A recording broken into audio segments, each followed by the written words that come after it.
Nous allons être assez longs pour ce cas, il va nous permettre d'aborder tous les problèmes de cotation.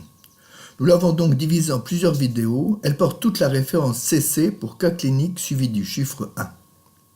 Dans cette première vidéo, nous n'allons examiner que le dessin de personnage, BNH signifie bonhomme. Il est très important de bien avoir compris ces vidéos car j'irai beaucoup plus vite pour les cas suivants.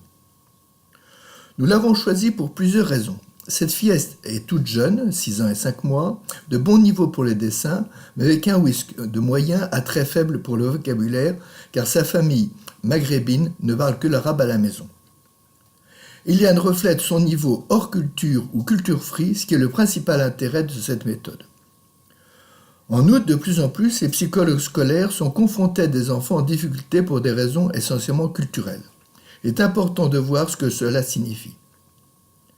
Cette fillette n'est pas vraiment un échec, mais elle a un gros problème à l'oral, comme c'est souvent le cas en pareilles circonstances.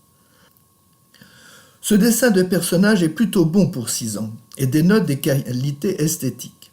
Cet enfant a bien compris les codes de la séduction féminine, avec une tête très importante, mettant en valeur de très longs fossiles. Le reste est petit, mais la robe bicolore est des plus courtes, avec des jambes démesurément longues. Dans l'étude d'un dessin, il est important de bien comprendre le processus du dessin, de voir avec précision comment il a été réalisé. Je vous le montre entièrement, mais nous reverrons les premiers traits, en particulier ce qui concerne le tracé de contour de la tête et du tronc, car c'est eux qui vont donner le niveau développemental de l'enfant. Eliane apporte une dimension nouvelle à la connaissance de l'enfant. La dynamique du tracé permet de connaître son niveau de développement indépendamment du soin qu'il apporte à son dessin. Le plus souvent, score et type vont ensemble, mais ce n'est pas toujours le cas. Aussi faut-il être très vigilant. Pour examiner ce dessin, nous allons commencer par les types, car parfois des traits faits secondairement cachent la méthode de dessin, ce qui est le cas ici. Je vais vous demander d'être très attentif pour bien comprendre ce qui va suivre. Par convention, on dit gauche pour ce qui est à gauche de la feuille de dessin. Or, comme l'enfant dessine le personnage de face, c'est bien évidemment le bras droit qui est concerné, qu'importe, c'est l'usage. Nous nous intéressons essentiellement au type du tronc. En effet, la tête en général ronde, même chez le grand enfant, n'évolue pas avec l'âge et ne nous donne pas vraiment d'indication. La zone de dessin qui nous intéresse comporte la partie du tronc correspondante au bras, car c'est eux qui vont nous dire comment est vraiment le tracé. Voici les premiers traits du tronc grossis en mode dynamique. Nous avons ici un tracé inclus, sans doute le plus difficile à comprendre pour vous. Le trait de contour est continu du cou jusqu'au bras. Ils sont tous inclus dans la même ligne de contour. Je vais tâcher d'être clair et précis. Comme on le voit, j'ai recommencé le processus plusieurs fois, ce contour est formé de plusieurs traits successifs. Le dernier est toujours en rouge pour bien le voir. Le trait est l'élément du dessin entre un posé de crayon et le lever de crayon qui suit. Une ligne, ici la ligne de contour, est formée d'un ou, comme ici, de plusieurs traits. La fillette fait d'abord les deux côtés du cou, puis le bras à gauche, le bras à droite, enfin la robe d'un seul tenant. L'ensemble est donc cerné d'une seule ligne continue. Les éléments sont tous inclus dedans. On dit que le tracé est donc inclus. Lors du score, on a un cou continu en item 24 et des bras continus en item 35. Bien sûr, la tête ronde n'est pas incluse et les jambes faites de deux lignes droites ne sont pas incluses non plus. On voit que cette cotation reprend les éléments du test de Goudinov, mais aussi des éléments propres au type, ce que nous venons de voir. Terminons avec la cotation. La robe représente un élément du vêtement et les deux chaussures, à la fois, un autre.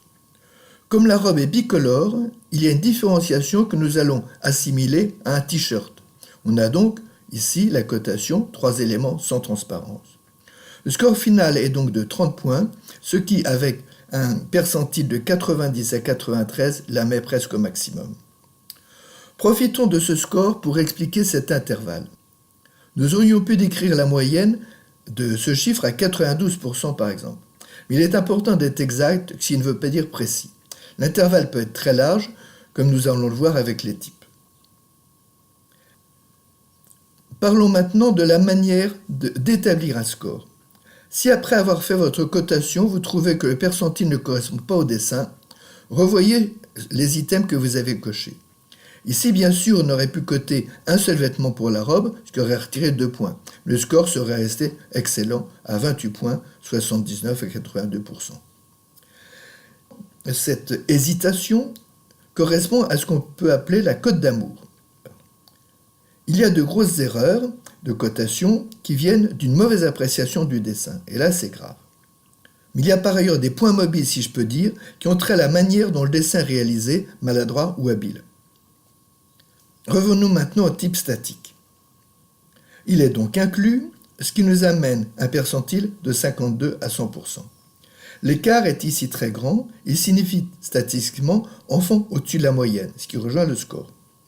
Cet écart important ne nous gêne pas, car le type dynamique va généralement de pair avec le type statique. Or, l'intervalle du type dynamique est souvent beaucoup plus réduit, ce qui nous donne une vision plus précise de l'enfant. Passons au type dynamique. Je remontre le processus pour qu'il n'y ait aucune ambiguïté, car c'est ici que tout se joue. On voit qu'au niveau du bras, l'enfant passe d'un côté à l'autre, côté gauche du cou, côté droit du cou, bras gauche, bras droit. On a un tracé de type complexe alterné car il y a alternance d'un côté à l'autre, ce qui donne un percentile de 96 à 100%. Si on ne prenait pas en compte le tracé du cou, on pourrait parler d'un tracé complexe continu, dont l'intervalle de percentile est de 83 à 95%. Il est difficile de trancher sur le niveau de l'enfant, comme le dessin est très petit. La conclusion est quasiment la même, dans le sens de très au-dessus de la moyenne. On voit ici très clairement que le type dynamique précise le type statique en réduisant à quelques pourcents l'étendue de l'intervalle initial. Maintenant, pour conclure cette première analyse, une grande question. Quel est l'intérêt d'une cotation précise ? Tout d'abord, reconnaissons-le, cocher des cases dès que l'on n'hésite plus prend ici 2 minutes tout au plus. C'est donc extrêmement rapide, surtout au regard de l'information fournie. Enfin, graphiquement de très bon niveau. Cette notion va être importante pour la suite, surtout face au WISC.